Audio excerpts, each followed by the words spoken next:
What's good, guys? Back here for day 2 for the 1,000 contact challenge. So yesterday was really good. Today I'm going to have a focus on hitting my start line. I noticed I squirted some off to the right, hit a couple pulls, mostly shot some off to the right.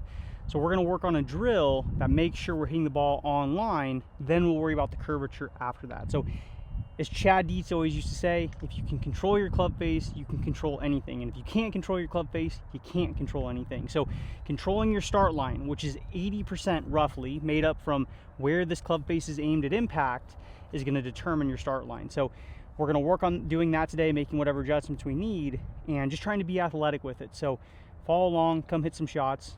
Let's do it. All right, guys, so here's what we're going to do for a start line drill. So first I'm going to take an alignment stick, and if this is my golf ball and that's my target out there in the distance, I'm going to take an alignment stick and jam it in the ground directly between the ball and the target. Now, I'm not trying to hit a straight shot. I'm trying to either hit a draw from right to left or a fade from left to right, because first off, curvature is easier. Most of us have a natural pattern. And then from there, if I can start the ball left of the stick every time, that's perfect for a fader. That means I'm not coming in with the face wide open and hitting a fan off to the right. And if I'm a drawer, I want the ball to start right of the stick and have it curve back. That way I'm not hooding the face too shut and hitting a hook. If I can start the ball left for a fade, the ball can curve back to the target. But if I miss, if I push this ball and it hits the stick, if the stick wasn't here, that ball would start too far right and it would start moving away from the target, which is the last thing I want to see my golf ball do. So I need to make sure I'm squaring up the club face wherever I want to start it relative to the stick, so the ball can start on the correct side and then curve back to the target. So I'm going to start by hitting both fades and draws, see which one's easier, develop my pattern from there. But if you're a natural fader or natural drawer, just stick with your natural pattern and make sure you always live on the correct side of the stick to get really good at squaring up your club face.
All right, so that's day 2 in the books. So overall, thought it was a really good day. As you guys saw, I started on... All right, so that's day 2 in the books. So as you guys saw, I started on my start line drill on the driving range, make sure I was able to control that club face. Overall, went pretty good, I thought. I hit a lot on my start line. A few of them hit the stick. A couple of my double cross where I would start left, then draw it instead of fade it. But for the most part, I hit most of my lines, so the drill went well. The best part of the day, though, I thought was 2 things. First off, it was a pretty hot day. So when the sun started to set and I was on the golf course, I hit some shots late in the evening. It was really nice seeing the cotton candy skies, it cooling down. It was just really sweet to be on the golf course. And the second thing was putting. I was out there for 2 hours, and when I was hitting putts, I got a sensation of getting back in stroke. And what I mean by that is players who play pool, like billiards type pool, they have a term called being in stroke, and those guys are crazy how much they practice and play. Like, they put golfers to shame. Like, they'll play 5, 7, 10 hours. I mean, obviously they're gambling, so it's making it more fun, but what they talk about is they'll play for the first 2 or 3 hours, and then they'll start to feel like they're in stroke, where they can feel the weight of the cue better. They can feel how the ball is rolling on the table, what the action and spin is. That way they can control where their leaves are, and they get a really good sense of touch as to how hard or how soft they're hitting the ball.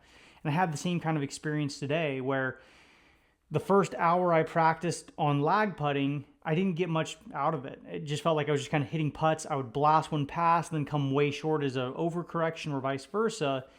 And then as soon as the hour turned, all of a sudden I started to get in stroke where I'd lag one to within a foot or two. The other one might be 3 or 4 feet, but I got really consistently close to the hole and I just started to gain a bunch of confidence. The way I kind of was thinking about it was, when you go to the gym and you start getting a workout in, if you work out with the right type of weight, you'll get to rep 5 or 6 or 8 or 10. Then all of a sudden it starts getting really hard, it starts getting real painful, and that's where the working sets are, the working reps are. And so those last 2 or 3 reps where you're getting all of the benefit and all the growth from, but you have to go through those first 6, 7, 8 to get to that point. Even though it doesn't feel like it's doing anything, you got to get through it to get to where, the work and the part that's going to stick gets to. So the first hour just felt like I was kind of getting through it, going through the motions. Maybe I would have got a little bit out of it, but that last hour felt like I made a huge amount of improvements. I felt like I would have gotten a 0.5% or percentage better just the first hour and I quit. But by going through to that second hour, I felt like I got 10% better than I was today. Like it felt like I really moved into a good direction. So it was really, really cool. And I remember my buddy Chad Dietz, one time he said, after about 300 shots, I really start to find myself, it's true. Just again, your sense of touch, the command of the club face, where the ball's starting, whatever it is, whatever part of the game you're working on, you really start to get a good sense for it. So that was a really, really cool thing to kind of feel today. So today was good. Game plan for tomorrow. I want to focus heavy on short game and putting. Normally they're my biggest strengths. And I would say short game kind of is the front run right now in terms of strengths. But I believe in doubling down on your strengths more so than trying to take your weaknesses and turn them into strengths. I know that's kind of the classic cliche we all learned as a kid. But, when we learn a golf game, whatever your strengths are and your weaknesses are, we kind of learn to play around those things. We know our ball goes right or left or a certain distance. We know if we play aggressive or we play conservative. And then all of a sudden, if you start focusing on your strengths only and you get those things better, well, hopefully, obviously those skills get more improved, but then your playing style has to change. And then all of a sudden where your strengths would normally cover you, if those are unprepared because you've been neglecting them, all of a sudden those skills start to drop off.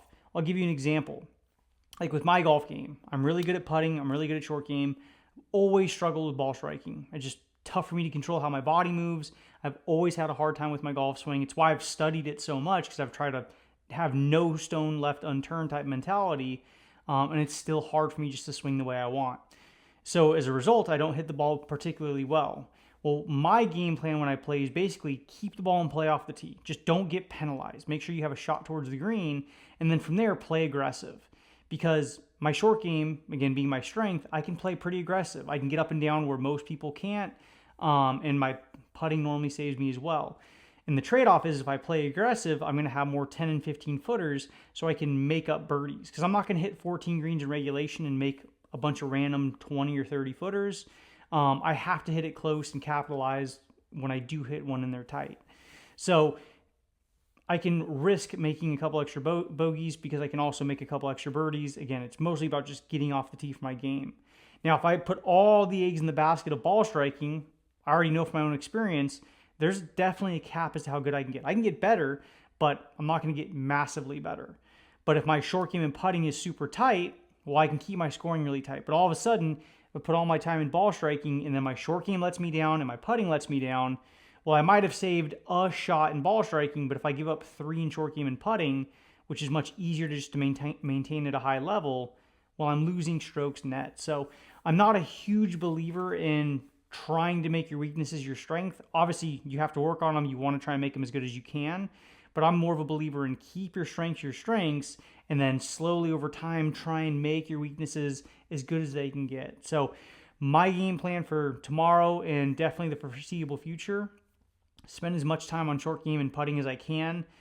First off, it's the area where I can get the most reps in. When I hit golf balls on the range, if I haul ass, I can hit a bucket, which is about 100 golf balls in an hour, versus when I chip or putt, I can hit 200 balls in an hour. So I can literally get twice the practice, twice the count over the course of an hour, which is something for you guys to think about too. If you go to the golf course for 1 hour and that's all you have, me personally, I'd try and divide it evenly if I could, 20, 20, and 20 for long game, short game, and putting.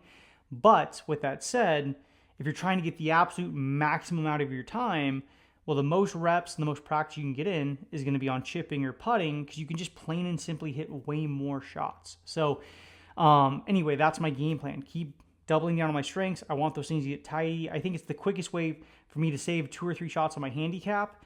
After I save shots with those short game and putting, again, saving the shots with my ball striking is going to be the bigger challenge, but that's where I think I'm going to make the biggest jump. So that's kind of the immediate game plan. I'm kind of stoked on the journey so far. It's super early. I know I'm super fresh, but I'm really enjoying it. I haven't been on the golf course just practicing and grinding in a really long time, so I'm having fun. I hope you guys are starting to participate a little bit too. Thanks for watching. Till tomorrow.